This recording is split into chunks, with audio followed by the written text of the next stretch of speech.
नमस्कार सभी साथियों को स्वागत करता हूं सभी के इस यूट्यूब चैनल पर जिसका नाम है स्टडी विद पीएन लोधा। साथियों, राजस्थान का इतिहास एवं कला संस्कृति की रेगुलर क्लासेज चल रही है जो कि थर्ड ग्रेड शिक्षक भर्ती मतलब रीट मेंस एग्जाम जो आपके 4 और 5 फरवरी को है। साथ ही सेकंड ग्रेड और फर्स्ट ग्रेड शिक्षक भर्ती के लिए भी बेहद ही महत्वपूर्ण ये वीडियो है। आज का जो हमारा वीडियो है राजस्थान के जो लोक देवता है साथियों, ये टॉपिक आपके first grade second grade third grade सभी में दे रखा है। तो बहुत ही महत्वपूर्ण टॉपिक है और यहाँ से प्रश्न आपसे जरूर पूछा जाएगा।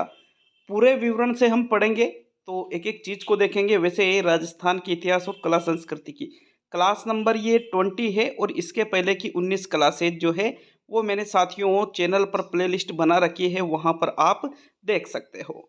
तो चलिए शुरू करेंगे आज के इस वीडियो को। देखिएगा, अगर हम बात करें राजस्थान के लोक देवताओं के बारे में तो देखो, लोक देवता का सामान्य अर्थ किससे लिया जाता है कि ऐसे पुरुष पुरुष क्या ऐसे महान पुरुष भी आप कह सकते हो साथियों कि ऐसे महान पुरुष जिन्होंने समाज में व्याप्त जो कुरीतियां हैं, समाज में व्याप्त जो बुराइयां हैं, जो समाज में कोई बीमारी वगैरह या अन्य कोई ऐसी चीजें आती है तो उनको दूर करने का कार्य किया है। और उनके कार्यों से लोग इतने ज़्यादा प्रभावित हुए हैं कि उनको देवताओं की संज्ञा दे दी गई और उनको ही हम किस नाम से जानते हैं, लोक देवताओं के नाम से जानते हैं। देखिएगा, जैसे कोई भी लोक देवता हैं तो इनके द्वारा कुछ अपने जीवन में कुछ ऐसे कार्य किए गए जो सामान्य व्यक्ति नहीं करते हैं। कुछ चमत्कारिक पूर्ण भी कार्य इन्होंने किए हैं, समाज के उत्थान के लिए भी इन्होंने कार्य किए हैं। तो उन्हीं सभी जो ऐसे व्यक्ति थे उनको हम लोक देवता के नाम से जानते हैं। अगर हम बात करें राजस्थान के लोक देवताओं के बारे में तो इसमें सबसे पहले हम पंच पीरों के बारे में बात करेंगे साथियों। किसके बारे में बात करेंगे? पंच पीरों के बारे में। क्योंकि लोक देवताओं का टॉपिक आते ही आपके एक शब्द जरूर आपको बिल्कुल क्लियर होना चाहिए कि पंच पीर क्या होते हैं। तो पंच पीरों के लिए एक प्रसिद्ध वाक्य है। क्या वाक्य है? पाबू हडबू रामदेव मांग लिया मेहा, पांचों पीर पधार जो गोगा जी के जिहाँ। इस प्रकार से एक वाक्य है साथियों और इस वाक्य में ही पंच पीर समाहित है। देखो, एक तो पाबू से पाबू जी, हड़बू से हड़बू जी, रामदेव से रामदेव जी और मांग लिया मेहा से मांग लिया मेहा जी। ठीक है, 4 तो ये लोक देवता हो गए। ये सभी कहाँ पधारेंगे? गोगा जी के यहाँ। तो 5वें लोक देवता कौन हुए? गोगा जी हुए हैं।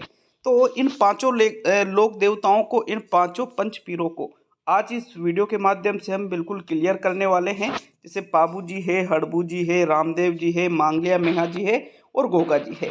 डायरेक्टली प्रश्न इससे कई बार पूछ लिया गया है कि निम्न में से किस लोक देवता को पंचपीर में सम्मिलित नहीं किया जाता है। तो भाई पंचपीर कौन कौन से हैं? पाबू हडबू रामदेव मांगलिया मेहा, पांचों पीर पधार जो गोगा जी के जहाँ। मतलब पाबू जी, हडबू जी, रामदेव जी और मांगलिया मेहा जी, 4 तो ये और एक गोगा जी। ये 5 क्या है साथियों? इन पांचों को किस नाम से जाना जाता है?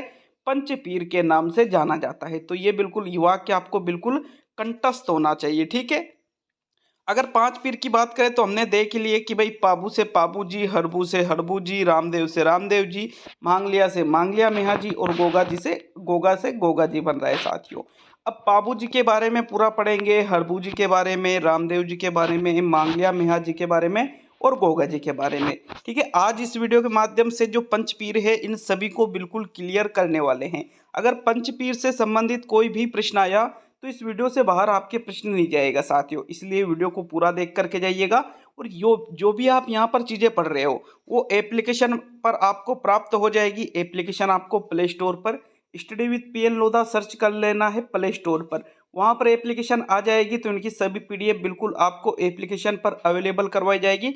और इनसे संबंधित जो महत्वपूर्ण प्रश्न है साथियों, उनके लिए 149 रुपये की टेस्ट सीरीज ऑल सब्जेक्ट की चला रखी है, जिसमें आप ऑल सब्जेक्ट के टेस्ट मात्र 149 रुपये में एग्जाम तक पा सकते हो साथियों। तो ये एप्लीकेशन पर सुविधा है आपको। देखो, सबसे पहले हम पाबूजी राठौड़ के बारे में बात करेंगे। ठीक है, पाबूजी राठौड़ जो राजस्थान के पंचपीरों में सम्मिलित है। तो देखो, लोक देवता पाबूजी के बारे में एक एक जानकारी लेंगे साथियों। देखो, अगर बात करें हम पाबूजी राठौड़ की तो सबसे पहले बात की जाती है इनके जन्म स्थान की कि भाई पाबूजी राठौड़ का जन्म कहाँ पर हुआ था।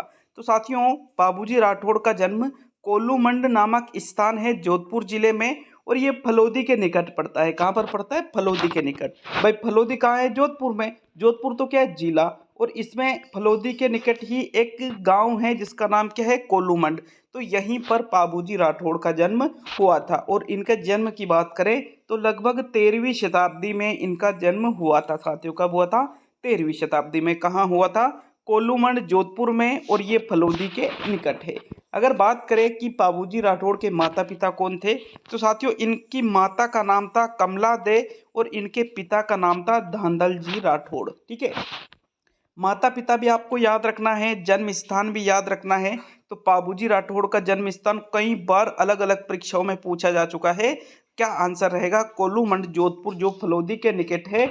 यहीं पर 13वीं शताब्दी में पाबूजी राठौड़ का जन्म हुआ था। माता का क्या नाम है? कमला दे है। और इनके पिताजी का क्या नाम था साथियों? धांधल जी राठौड़ इनके पिताजी का नाम था। देखो पाबूजी की बात करें तो राठौड़ वंश के थे, और राठौड़ों के मूल पुरुष जो राव सिंहा थे साथियों। कौन थे भाई? राठौड़ों के मूल पुरुष कौन थे? राव सिंहा। तो इन्हीं के वंशज थे पाबूजी राठौड़ भी। इनकी पत्नी की बात करें तो साथियों इनकी पत्नी का नाम फूलम दे भी मिलता है और सुपियार दे भी मिलता है। देखो एग्जामिनर कभी भी दोनों नाम नहीं देगा, या तो फूलम दे देगा या सुपियार दे देगा। ठीक है, या तो फूलम दे या सुपियार दे। और साथियों ये जो फूलम दे या सुपियार दे है, ये अमरकोट या उमरकोट के राजा सूरजमल सोडा की पुत्री थी साथियों। कौन? फूलम दे और सुपियार देवी के नाम से भी इनको जाना जाता है। तो ये कौन थी? ये पाबूजी राठौड़ की पत्नी थी। और ये किनकी बेटी थी? अमरकोट या उमरकोट के राजा थे सूरजमल सोडा, इनकी ये पुत्री थी। ठीक है, जब साथियों इनका विवाह हो रहा था फूलम दे या सुपियार दे से, तो लगभग आधे फेरे हुए थे, मतलब 3.5 फेरे। भाई फेरे कितने होते हैं? 7 फेरे होते हैं। तो आधे ही फेरे हुए थे, लगभग 3.5 के लगभग फेरे हुए थे साथियों। तो 20 फेरों में से ही पाबूजी राठौड़ उठ करके देवल चारने की गाय छुड़ाने चले गए थे। भाई शादी हो रही है और देवल चारने की गाय लेकर गए कोई। ठीक है, अब उन गायों को छुड़ाने के लिए शादी भी यहाँ पर पूरी कंप्लीट नहीं की, आधे ही फेरे लिए और फेरों में से ही उठ करके कहाँ चले गए? ये देवल चारने की गायों को छुड़ाने चले गए साथियों। आगे हम बात करें तो इनको लक्ष्मण जी का अवतार भी माना जाता है। मोस्ट इंपोर्टेंट क्वेश्चन है, पाबूजी को किसका अवतार माना जाता है? लक्ष्मण जी का अवतार माना जाता है साथियों। लक्ष्मण जी को तो सभी जानते हो, जो श्री राम के छोटे भाई थे साथियों। इनका अवतार किसको माना जाता है? पाबूजी राठौड़ को माना जाता है। देखिए इनकी जो घोड़ी थी उनका नाम था केसर कालमी। भाई घोड़ी का नाम भी आपसे पूछा जा सकता है कि पाबूजी की घोड़ी का नाम क्या था, तो आपका उत्तर क्या रहेगा? केसर कालमी घोड़ी का नाम था। और साथियों ये जो केसर कालमी घोड़ी है, ये देवल चारने की घोड़ी थी। अभी हमने देखा था कि जब पाबूजी की शादी हो रही थी, तो शादी में बीच में ही फेरे पूरे नहीं लिए, और बीच में ही ये कहाँ पर चले गए थे? देवल चारने की गायों को छुड़ाने साथियों। तो ये देवल चारने की गायों को छुड़ाने गए थे, और इनके पास जो घोड़ी थी केसर कालमी नाम थी उसका। ठीक है, उस घोड़ी का नाम क्या था? केसर कालमी। इस केसर कालमी घोड़ी को किसके पास ये जाना जाता है कि ये किनके पास थी? पाबूजी राठौड़ के पास। और ये घोड़ी किसकी थी? वैसे देवल चारने की थी, जो कि पाबूजी राठौड़ के पास थी। और इनकी गायों को छुड़ाने के लिए ही पाबूजी राठौड़ बीच शादी में से ही उठकर चले गए थे। इनको अन्य उपनाम से क्या क्या नाम से जाना जाता है? अन्य नाम क्या है? तो साथियों पाबूजी को प्लेग रक्षक देवता भी कहते हैं, ऊंटों के देवता भी कहते हैं, गोरक्षक देवता भी कहते हैं, और अछूत उद्धारक के नाम से भी जाना जाता है। देखो भाई ये गायों को बचाने के लिए गए थे, और वहीं पर ये वीर गति को प्राप्त हो गए थे साथियों। ठीक है, इसी वजह से इनको क्या कहते हैं? गोरक्षक देवता।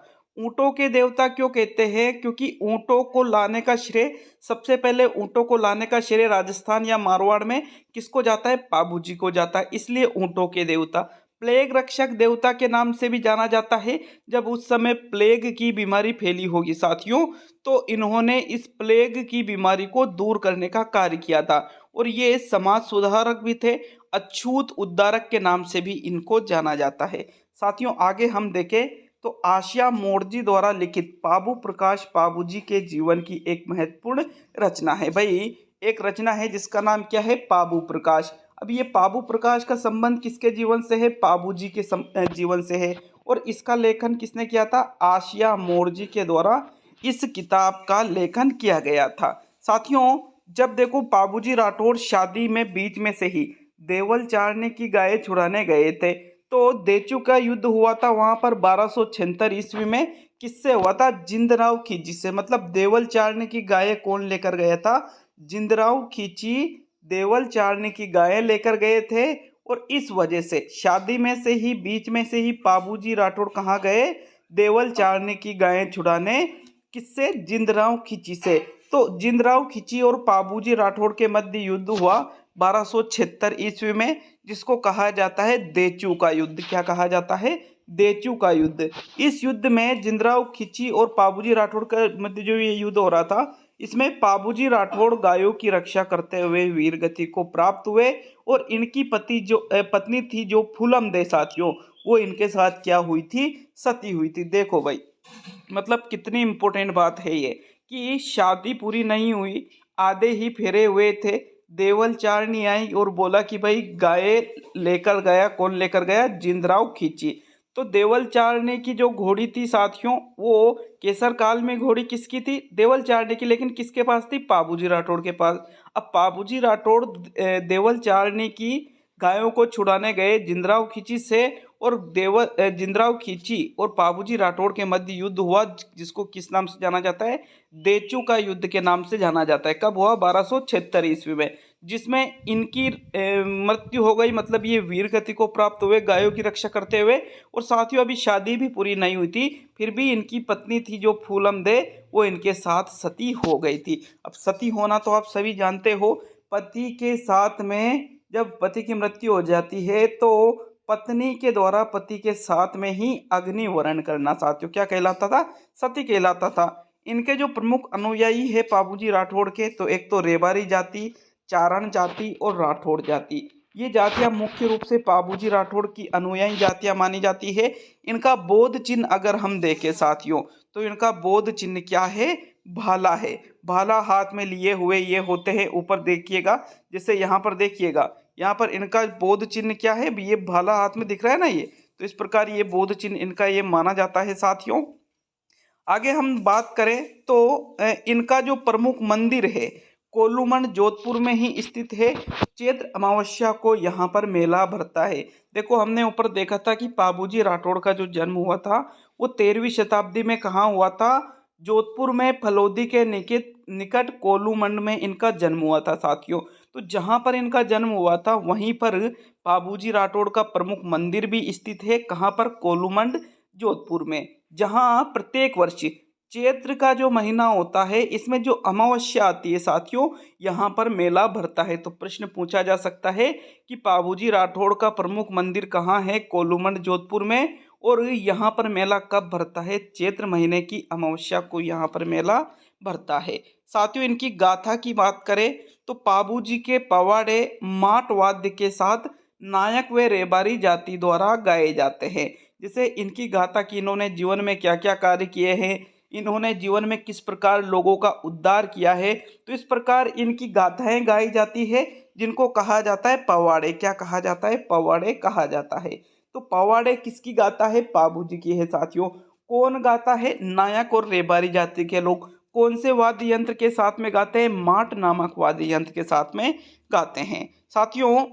हमने जब राजस्थान की जो लोक कलाएं देखी थी, तो उसमें फड़ चित्रण के बारे में पढ़ा था। और फड़ चित्रण में मैंने आपको बताया था कि बाबूजी की जो फड़ है, ये राजस्थान की सबसे लोकप्रिय फड़ है, जिसमें रावण हत्ता वाद्य यंत्र का प्रयोग किया जाता है। तो क्वेश्चन वहां से यहाँ लिंक हुआ कि नहीं हुआ? हमने ये चीज पहले पढ़ रखी थी। तो बाबूजी की फड़ राजस्थान की सबसे लोकप्रिय फड़ है, ये मैंने आपको बता रखा है। और साथियों, इस फड़ को किस वाद्य यंत्र की सहायता से गाया जाता है?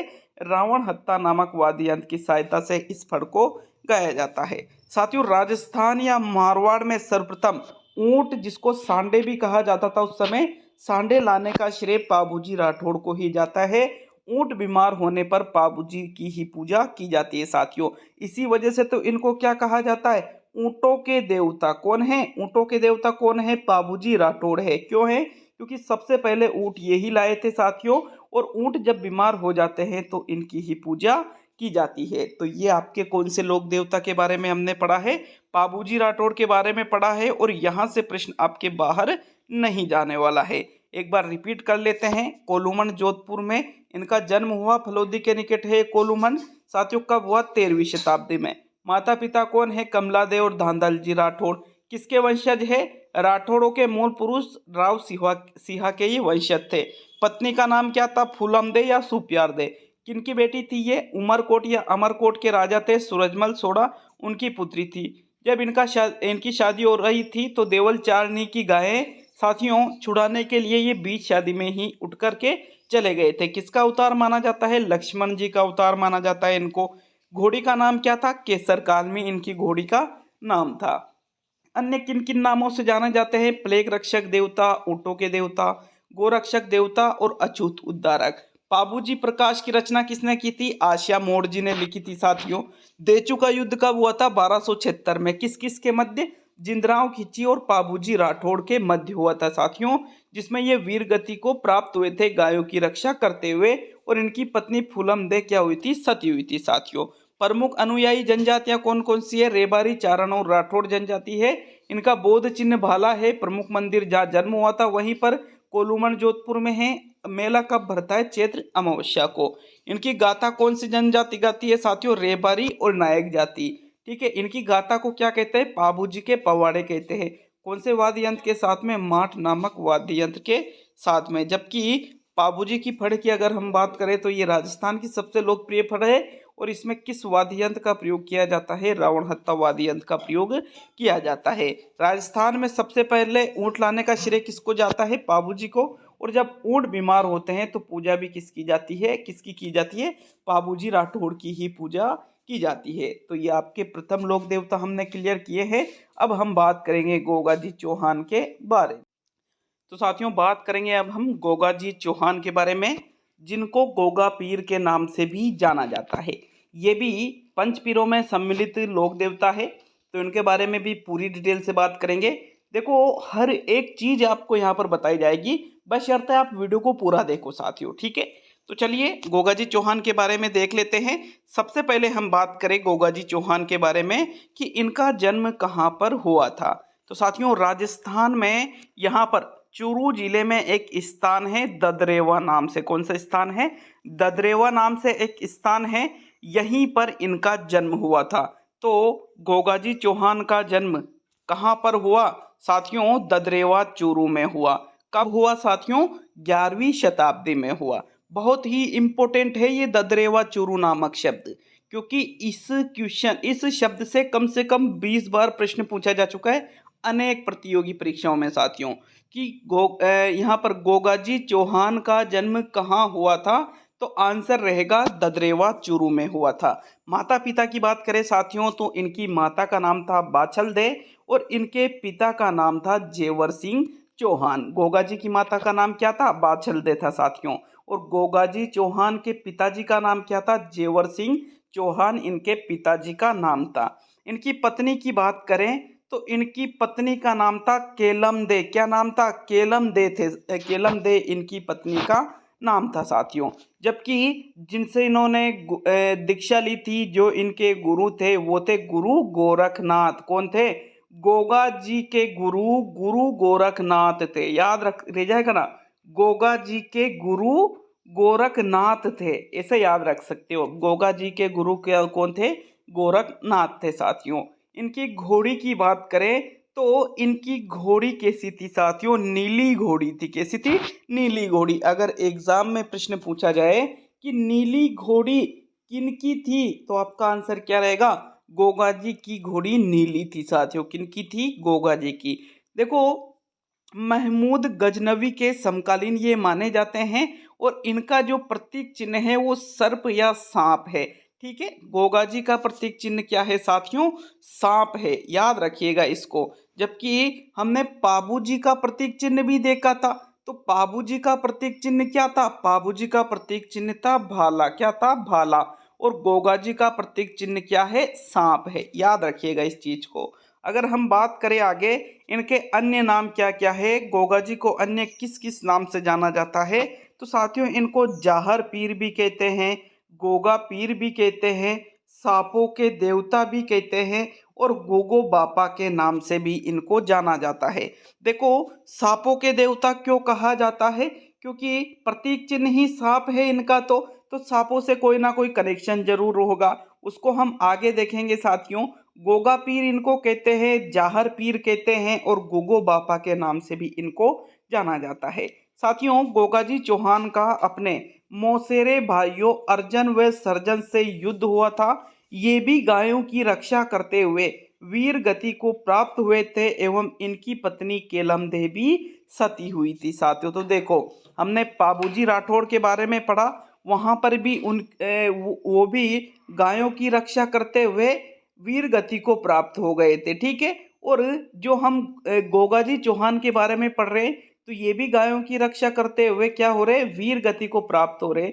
वहां पर उनकी पत्नी भी सती हुई थी उनके साथ में, और यहाँ पर गोगाजी चौहान की पत्नी केलम देवी इनके साथ में सती हुई थी। साथियों, अगर आपके एग्जाम की दृष्टि से प्रश्नों को देखें तो ये जो गोगा जी के मंदिर है साथियों, ये मोस्ट इंपोर्टेंट फैक्ट आते हैं गोगा जी के अंतर्गत। मतलब गोगा जी जो है लोक देवता, इनमें से जो प्रश्न पूछे जाते हैं इन पर आधारित, तो मंदिरों पर बहुत ही महत्वपूर्ण प्रश्न पूछे जाते हैं।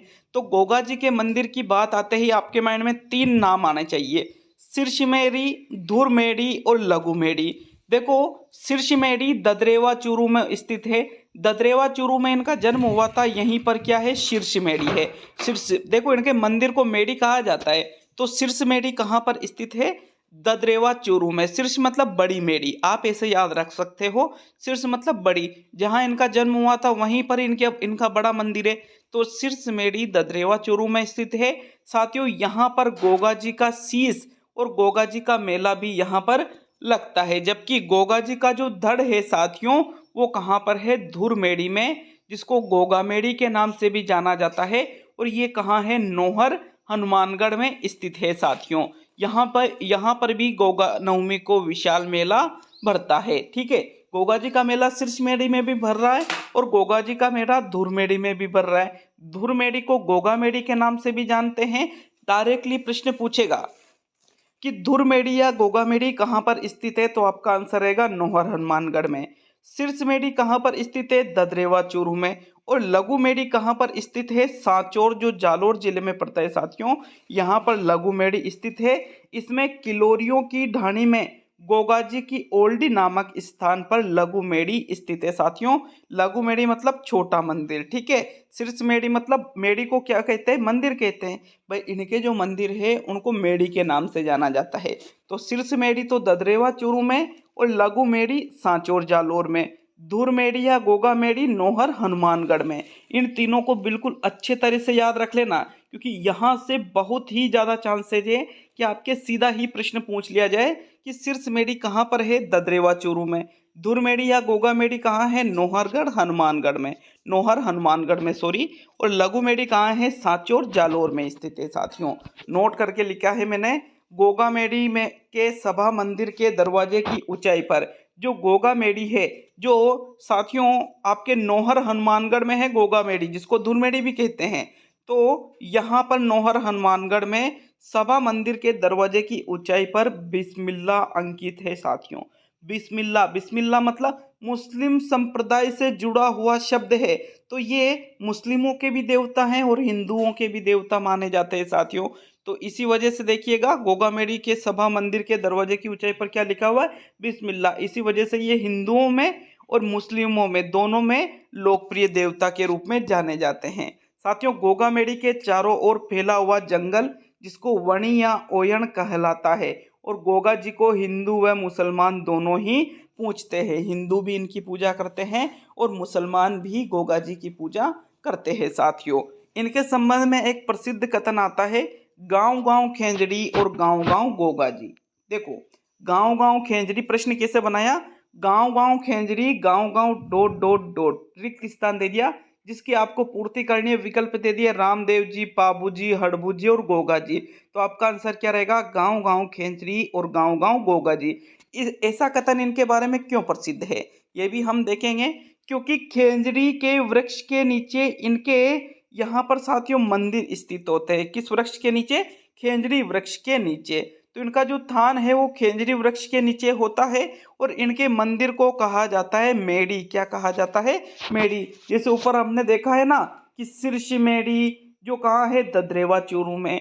गोगा मेड़ी जो कहाँ है? नोहर हनुमानगढ़ में। लघु मेड़ी जो कहाँ पर है साथियों? आपके सांचौर जालोर में। तो मेड़ी का मतलब मंदिर होता है और इनके मंदिर को क्या कहा जाता है? मेड़ी।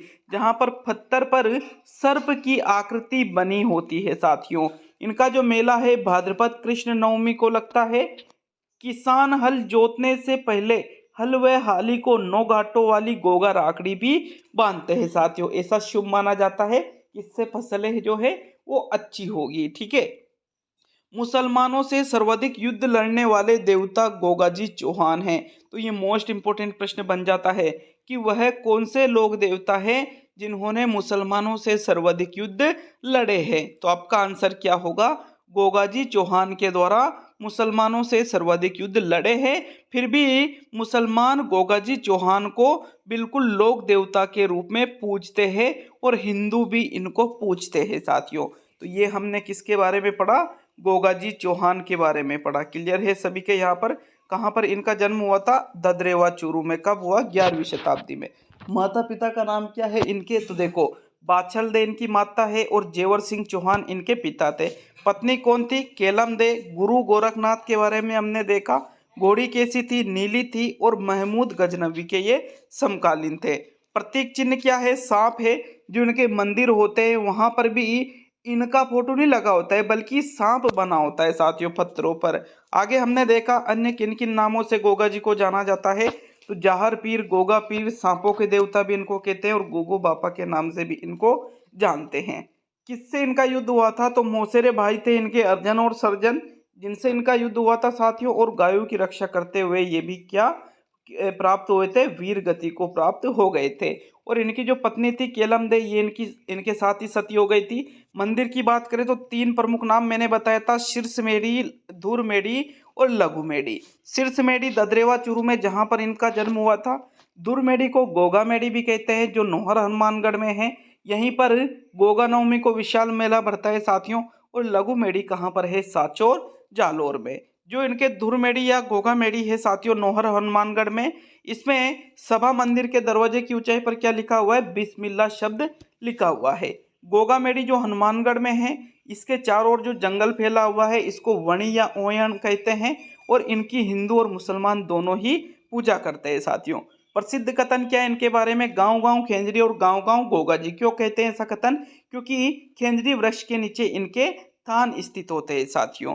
आगे हम बात करें तो खेंजरी वृक्ष के नीचे इनके थान होते हैं, हमने देख लिया ऊपर। और इनके मंदिर को क्या कहा जाता है? मेड़ी कहा जाता है, जहां पर पत्थर पर सर्प की आकृति अंकित होती है। मेला कब बढ़ता है इनका? तो भाद्रपद कृष्ण नवमी को, जिनको गोगा नवमी भी हम कहते हैं, इस दिन इनका मेला बढ़ता है। और किसान हल जोतने से पहले वह हल व हाली को 9 गांठों वाली गोगा राखड़ी भी बांधते हैं। और एक प्रश्न मोस्ट इंपोर्टेंट क्या बना था हमारे कि मुसलमानों से सर्वाधिक युद्ध लड़ने वाले देवता भी कौन थे?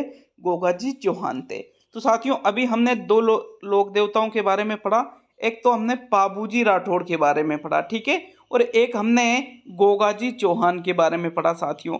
अब हम तीसरे जो लोक देवता आते हैं पंचपीरों में, उनके बारे में पढ़ेंगे। तो तीसरे लोक देवता है आपके रामदेव जी तंवर। देखो, रामदेव जी तांवर और एक देवनारायण जी। भाई देवनारायण जी को पंचपीरों में शामिल नहीं किया जाता है, लेकिन ये दोनों बहुत ही ज़्यादा फेमस से है साथियों। लोक देवताओं में देवनारायण जी और रामदेव जी तंवर बहुत ही ज़्यादा फेमस है। यहाँ पर अभी हम पंचपीरों को पढ़ रहे हैं इस वीडियो में। तो जो पंचपीर है उसमें तीसरे नंबर पे हम पढ़ रहे हैं किनको? रामदेव जी तंवर को। तो इनके बारे में बहुत ही अच्छे तरीके से जानने वाले हैं।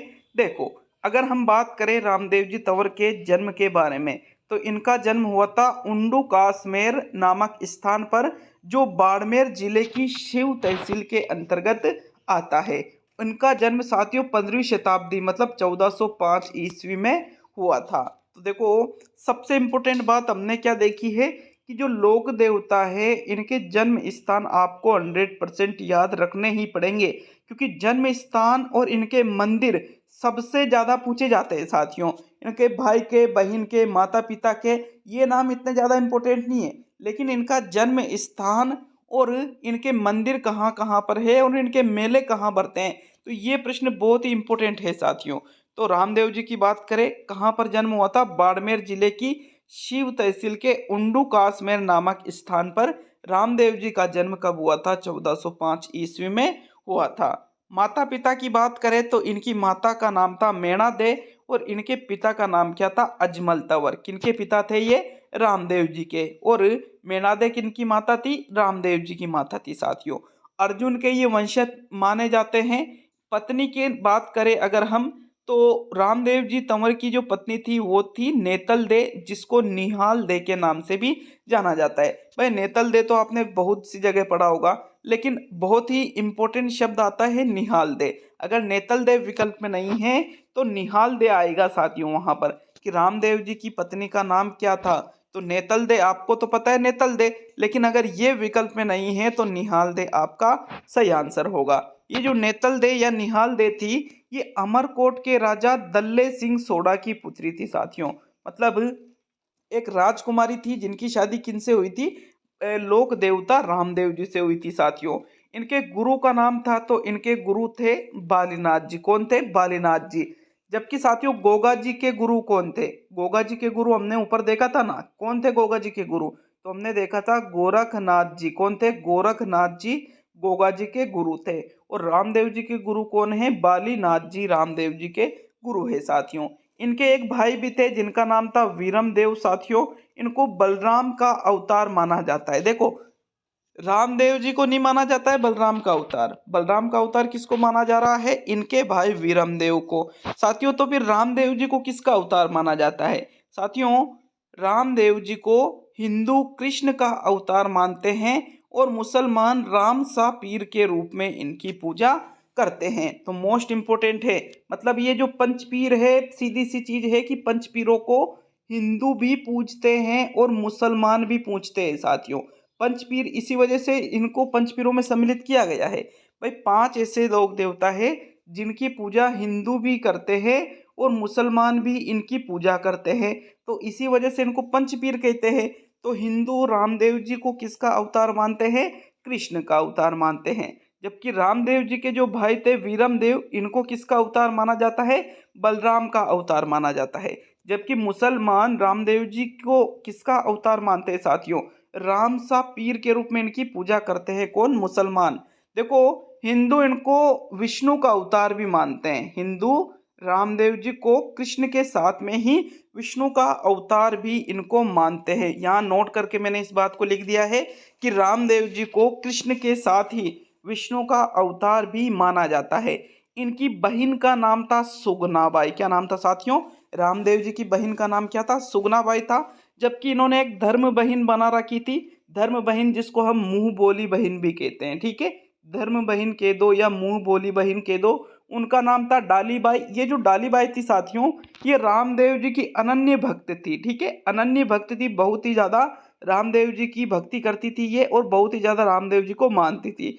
तो देखो, जब रामदेव जी ने समाधि ली थी, भाई रामदेव जी ने जीवित ही समाधि ली थी साथियों, तो इनकी जो ये धर्म बहन थी डालीबाई, इन्होंने रामदेव जी से एक दिन पहले ही जिस स्थान पर रामदेव जी ने समाधि ली थी, वहीं वहीं पर उसी के पास में एक दिन पहले ही डालीबाई ने भी जीवित समाधि ले ली थी साथियों।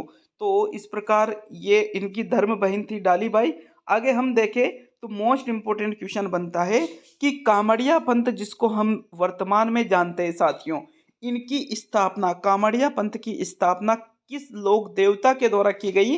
तो बाबा रामदेव जी के द्वारा साथियों कामड़िया पंथ की स्थापना की गई। मोस्ट इंपोर्टेंट क्वेश्चन ये बन जाता है, एग्जामिनर यहाँ से प्रश्न आपसे पूछ सकता है कि इनमें से किन लोक देवता के द्वारा कामड़िया पंथ की स्थापना की गई? तो आपका आंसर क्या रहेगा? बाबा रामदेव जी के द्वारा साथियों। इनके घोड़े की बात करें तो इनका घोड़ा था लीला घोड़ा। अब आप कहोगे कि लीला घोड़ा नहीं होता है, नीला घोड़ा होता है, लेकिन नीला ऑप्शन में नहीं रहेगा, लीला रहेगा। आंसर लीला माना जाएगा साथियों। लीला घोड़ा ही करना, नीला मत कर देना। नीला घोड़ा तो फिर आपका गलत हो जाएगा। रामदेव जी का घोड़ा कैसा था? लीला घोड़ा था साथियों। इनकी एक शिष्या भी थी जिनका नाम था आई माता, और आई माता राजस्थान की लोक देवियों के अंतर्गत आती है साथियों। किसके अंतर्गत आती है? लोक देवियों के अंतर्गत। तो अभी तो हम लोक देवता पढ़ रहे हैं, लेकिन फिर भी आपको ये पता होना चाहिए कि रामदेव जी की जो शिष्या आई माता थी, इनका प्रमुख मंदिर बिलाड़ा नामक स्थान पर है, जो राजस्थान के जोधपुर जिले में पड़ता है। देखो, इन्होंने जहाँ पर समाधि ली थी तो रुणेचा रामदेवरा नामक स्थान पर साथियों, रुणेचा कहाँ पड़ता है? रामदेवरा में। राम सरोवर के किनारे जीवित ही इन्होंने समाधि ली थी। ठीक है, राम सरोवर के किनारे इनकी समाधि स्थल वर्तमान में भी मौजूद है। रामदेव जी की मुंह बोली बहन डालीबाई ने रामदेव जी से एक दिन पहले उनके पास से जीवित समाधि ली थी। ये बात मैंने आपको ऊपर भी बता दी थी कि भाई एक दिन पहले ही इन्होंने रामदेव जी के पास ही जीवित समाधि ले ली थी साथियों। रामदेव जी की फड़ की बात करें तो इनकी जो फड़ है मुख्य रूप से राजस्थान के जैसलमेर और बीकानेर में बांची जाती है। कहाँ पर बांची जाती है? जैसलमेर और बीकानेर में रामदेव जी की फड़ बांची जाती है। साथियों, मोस्ट इंपोर्टेंट एक और फैक्ट आता है रामदेव जी के बारे में कि ये एकमात्र ऐसे लोक देवता थे जो कवि भी थे। इन्होंने एक रचना लिखी थी, मतलब एक पुस्तक का निर्माण किया था, जिसका नाम है 24 वाणियाँ या 24 बाणियाँ के नाम से भी जाना जाता है साथियों इस पुस्तक को। 24 बाणियाँ या 24 वाणियाँ नामक पुस्तक के लेखक कौन है? तो बाबा रामदेव जी, जो एकमात्र ऐसे लोक देवता थे जो लोक देवता के साथ में कवि भी थे। और रचना का नाम आपसे पूछ ले तो 24 वाणियाँ आपका सही आंसर होगा। साथियों, इनकी आराधना कैसे की जाती है? तो इनकी आराधना 13 ताली नृत्य द्वारा की जाती है। और देखो, कामड़िया पंथ की इन्होंने स्थापना की थी। तो कामड़ जाति की जो महिलाएं हैं, इनके साथियों कामड़ जाति की महिलाओं के द्वारा 13 ताली नृत्य करके इनकी आराधना की जाती है। देखो, 13 ताली नृत्य के बारे में हमने पढ़ा था कि एकल नृत्य है, सिर्फ महिलाएं ही इस नृत्य को करती है। 13 प्रकार के अलग अलग मंजीरे वगैरह हाथों में बांध करके इस नृत्य को बैठ करके किया जाता है साथियों। तो कभी देखना, मैंने बताया भी था कि कभी देखना यूट्यूब पर सर्च करके 13 ताली नृत्य, तो आपको बिल्कुल विशेष रूप से नृत्य देखने को मिलेगा। साथियों, इनका जो प्रतीक चिन्ह है वो है पगलिया। प्रति रामदेव जी के प्रतीक चिन्ह क्या है? पगलिया। जो अपने पैर होते हैं ना, तो साथियों पैर, इनके जो पैर है यही रामदेव जी के प्रतीक चिन्ह माने जाते हैं। ठीक है, ये भी आपको याद रखना है। जबकि इन्होंने जो चमत्कार किए हैं उसको पर्चा के नाम से जाना जाता है। किस नाम से जाना जाता है? पर्चा के नाम से। इनका जो झंडा होता है साथियों रामदेव जी का, वो नेजा के नाम से जाना जाता है। भाई, चमत्कार तो पर्चा के नाम से, और झंडा किस नाम से जाना जा रहा है? नेजा के नाम से, जो या तो श्वेत कलर का होता है या 5 रंगों का झंडा होता है साथियों। जबकि इनका जो मंदिर होता है, इनके मंदिर को क्या कहा जाता है? देवरा कहा जाता है। रामदेव जी का देवरा कहते हैं, मंदिर नहीं कहते। क्या कहते हैं? देवरा। साथियों, इनके जो भाई थे हड़बू जी, वो मौसेरे भाई थे। देखो, हड़बू जी भी पंचपीरों में होते हैं। किसमें? हड़बू जी भी पंचपीरों में सम्मिलित है। तो यहाँ पर ये इनके मौसेरे भाई थे। अभी हड़बू जी के बारे में पढ़ा नहीं है, चौथे नंबर पे पढ़ेंगे बिल्कुल हड़बू जी के बारे में। तो ये मौसेरे भाई थे किनके? रामदेव जी के। इनके मेघवाल भक्तों को रिखिया कहते हैं साथियों। और बाबेरी बीज, जिसको बाबेरी दूज के नाम से भी जाना जाता है, इसका संबंध किससे है?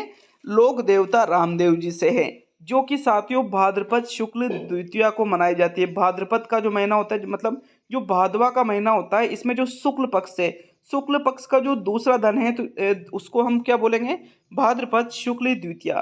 तो इसी दिन बाबेरी बीज या बाबेरी दूज मनाई जाती है साथियों। इनके जो भक्त होते हैं रामदेव जी के, वो जो भजन गाते हैं उनको ब्यावले कहते हैं। इनके उपनाम देख लेते हैं कि रामदेव जी को अन्य क्या क्या नाम से जाना जाता है। तो रामदेव जी को रामसा पीर भी कहते हैं, पीरों का पीर भी कहते हैं, रुणीचारा धनी भी कहते हैं, सांप्रदायिक सद्भावना वाले देवता कहते हैं, हेजा व कुष्ठ निवारक देवता भी इनको कहा जाता है। देखो, पीरों का पीर इनको क्यों कहा जाता है?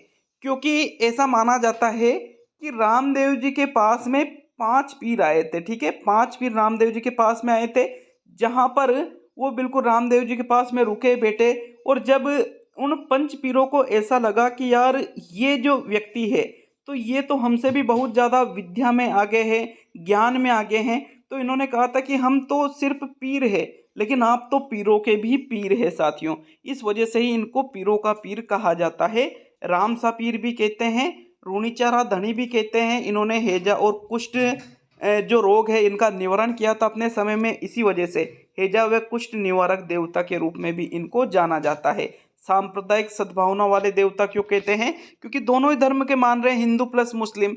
साथियों, इनका जो मुख्य मंदिर है रामदेव जी का, वो रामदेवरा में रुणिचा में स्थित है। और ये कहाँ पर पड़ता है? जैसलमेर में पड़ता है, जो कि मारवाड़ का कुंभ भी कहलाता है। दूसरा रामदेवरा भी पूछा जाता है कई बार एग्जामों में। तो दूसरा रामदेवरा आपके खुंडीयवास परबतसर नागौर में स्थित है। भाई, नागौर में एक स्थान है परबतसर, और परबतसर में भी एक जगह पड़ती है, कौन सी? खुंडीयावास। साथियों, यहीं पर दूसरा रामदेवरा स्थित है। रामदेव जी के मेले की बात करें तो इनका जो मेला है भाद्रपद शुक्ल द्वितीया से भाद्रपद शुक्ल एकादशी तक साथियों इनका मेला भरता है। जबकि आगे हम बात करें तो मल्लीनाथ जी ने रामदेव जी को पोखरण की जागीर भी दी थी। साथियों, पोखरण कहाँ पड़ता है? आपके राजस्थान के जैसलमेर जिले में पड़ता है। तो ये जो रामदेव जी को जागीर दी गई थी पोखरण की, ये किनके द्वारा दी गई थी? मल्लीनाथ जी के द्वारा दी गई थी। तो हमने 3 लोक देवता पढ़ लिए हैं। चौथे नंबर पे बात करेंगे हम हरबू जी के बारे में। हरबू जी के दो या हरबू जी के दो। साथियों, बात करते हैं कि इनके जीवन में क्या क्या महत्वपूर्ण चीजें हुई है। तो देखो, सबसे पहले हम इनके जन्म के बारे में देखेंगे कि भाई हरबू जी का जन्म कहाँ हुआ था। तो साथियों, नागौर में एक गांव पड़ता है जिसका नाम क्या है? बुंडेल। बुंडेल नामक गांव में हरबू जी का जन्म हुआ, जो कहाँ पर स्थित है? नागौर जिले में। इनके जो पिताजी थे वो थे मेहाजी साकला। पिताजी का नाम क्या था? मेहाजी साकला। ऊपर ही हमने जब रामदेव जी के बारे में पढ़ा था तो हमने वहाँ मैंने लिख दिया था कि जो हरबू जी थे ये रामदेव जी के मौसेरे भाई थे। साथियों, तो बिल्कुल आपको यहाँ पर भी मैंने लिख दिया है ताकि वो चीज़ ज़्यादा क्लियर रहे, ज़्यादा याद रहे। तो रामदेव जी के ये मौसेरे भाई थे, और इनके गुरु भी कौन थे? बालीनाथ जी ही थे। साथियों, रामदेव जी के गुरु भी कौन थे? बालीनाथ। और जो हरबू जी है इनके गुरु भी कौन थे? बालीनाथ। मतलब पहले तो रामदेव जी ने बालीनाथ से शिक्षा ली। साथियों, ठीक है, जो बालीनाथ जी है इनसे शिक्षा किसने ली? रामदेव जी ने। फिर रामदेव जी ने हरबू जी को समझाया कि भाई आप ये जो माया मोह है इनको त्याग करके और बालीनाथ जी से शिक्षा लीजिए। तो इन्होंने बालीनाथ जी से शिक्षा ली और ये बहुत ज़्यादा प्रभावित हुए, और साथियों फिर ये समाज उद्धारक कार्य करने लगे। इनके वाहन की बात करें, हरबू जी के वाहन की, तो इनका वाहन है साथियों सियार। सियार किसका वाहन है? लोक देवता हरबू जी का वाहन है। ये किसके समकालीन माने जाते थे? राव जोधा के। राव जोधा कौन थे? पता है ना सभी को, जिसने जोधपुर नगर की स्थापना की थी। साथियों, तो राव जोधा के समकालीन माने जाते थे। तो जब राव जोधा विपत्ति के समय में इनसे आशीर्वाद लेने आए थे। साथियों, जब राव जोधा विपत्ति में थे तो इनसे आशीर्वाद लेने आए थे। किनसे? हरबू जी से। और हरबू जी ने इनको आशीर्वाद दिया, और आशीर्वाद के साथ ही इन्होंने एक कटार भी इनको भेंट करी। किनको? राव जोधा को आशीर्वाद देने के साथ ही हरबू जी ने एक कटार भी दी। फिर उसके बाद में, कटार देने के बाद में, जोधपुर के जो संस्थापक है राव जोधा, इन्होंने मंडोर पर पुनः अधिकार किया था। साथियों, समझ रहे हो बात को? मंडोर मतलब ये हार गए थे राव जोधा, तो ये कहाँ पर गए? हरबू जी के पास में। हरबू जी ने इनको आशीर्वाद दिया। साथियों, आशीर्वाद देने के साथ में एक कटार दी, जिसके प्रभाव से इन्होंने मंडोर पर पुनः अधिकार कर लिया। अब मंडोर पर पुनः अधिकार कर लिया तो राव जोधा खुश हो गए कि भाई ये सब किसके कारण हुआ है? जो लोक देवता है हरबू जी, उनके आशीर्वाद और उनकी इस कटार का ये परिणाम है कि हमने मंडोर जोधपुर को वापस प्राप्त कर लिया है। तो साथियों, प्रसन्न होकर के राव जोधा ने हरबू जी को बेकटी की जागीर भी प्रदान की थी। साथियों, तो प्रश्न बन सकता है कि राव जोधा ने किनको बेकटी की जागीर प्रदान की थी? हरबू जी को। या हरबू जी को राव जोधा ने कहाँ की जागीर प्रदान की थी? बेकटी की। या फिर हरबू जी को बेकटी की जागीर किसने प्रदान की थी? तो राव जोधा ने। ये सारी चीजें आपके क्लियर होना चाहिए। साथियों, ऐसा माना जाता है कि जो हरबू जी थे ये अपंग गायों के लिए बैलगाड़ी से चारा लाया करते थे। इनका जो मंदिर है बेकटी गांव जोधपुर में ही स्थित है, और जिस बैलगाड़ी से ये अपंग गायों के लिए चारा लाते थे उस बैलगाड़ी की आज भी पूजा की जाती है। तो देखिएगा, हरबू जी की पूजा किस स्वरूप में की जाती है? बैलगाड़ी के स्वरूप में की जाती है। साथियों, देखो आगे हम देखें तो सांकला हरबू का हाल इनके जीवन पर लिखा था। इनके जीवन पर लिखा गया एक प्रमुख ग्रंथ है। तो ये आपके लोक देवता है हरबू जी। अब आज अंतिम, मतलब जो पंचपीरों में अंतिम लोक देवता है वो है आपके मांगलिया मेहा जी। साथियों, पांचों लोक देवताओं के बारे में लगभग जहां से भी आपके प्रश्न बन सकता है, वो सारी चीज़ें मैंने इस वीडियो के माध्यम से कराई है। इन सभी की पीडीएफ आपको साथियों जो एप्लीकेशन है स्टडी विथ पीएन लोधा वहाँ पर मिल जाएगी, और इनसे संबंधित जो भी आपके 20 क्लासें हुई है, इन सभी क्लासों के जो टेस्ट है वो भी आपको एप्लीकेशन पर 149 वाली जो टेस्ट सीरीज है साथियों, 149 रुपये वाली, उसमें रेगुलर देखने को मिल रही है। साइकोलॉजी के टेस्ट वहाँ पर रेगुलर अपलोड हो रहे हैं, और जियोग्राफी के लगभग यूँ मानिए 20 टेस्ट वहाँ पर कंप्लीट हो चुके हैं साथियों। तो देखो मांगलिया मेहा जी की बात करेंगे। आप देखो ऐप को कहाँ से डाउनलोड कर सकते हो, प्ले स्टोर पे जाकर के स्टडी विथ पीएन लोधा लिख दीजिए, वहाँ से आप ऐप को डाउनलोड कर सकते हो, या मैंने कमेंट बॉक्स में भी लिंक दे दिया है, तो वहाँ पर जाकर भी आप ऐप को डाउनलोड करके टेस्ट सीरीज ले सकते हो साथियों।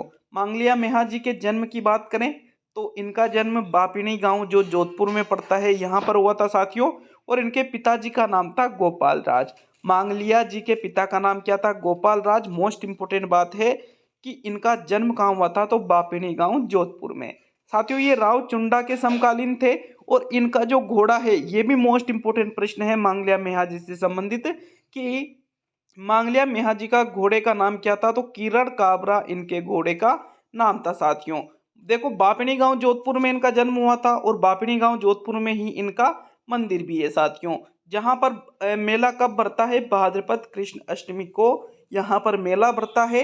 राणकदेव भाटी जैसलमेर से युद्ध करते हुए ये वीर गति को प्राप्त हुए थे साथियों। किनसे युद्ध करते हुए? राणकदेव भाटी जो जैसलमेर के थे, इनसे युद्ध करते हुए मांगलिया मेहा जी वीर गति को प्राप्त हुए थे। तो ये कंप्लीट हुआ आपके जो राजस्थान में जो पंच पीरों के नाम से जाना जाता है। पंच पीरों के बारे में हमने इस छोटी सी क्लास के माध्यम से पूरी डिटेल से चीज़ें पढ़ी है साथियों। अगर आप इनको बहुत ही अच्छे तरीके से पढ़ते हो तो यकीन मानिए लोक देवता वाला जो टॉपिक है आपके 50% तो आज ही कंप्लीट हो गया। एक और वीडियो बनेगा लोक देवताओं के बारे में, जिससे आपके ये टॉपिक पूरा कंप्लीट कल हो जाएगा। तो मिलते हैं नेक्स्ट वीडियो में। बहुत बहुत धन्यवाद सभी का वीडियो को पूरा देखने के लिए।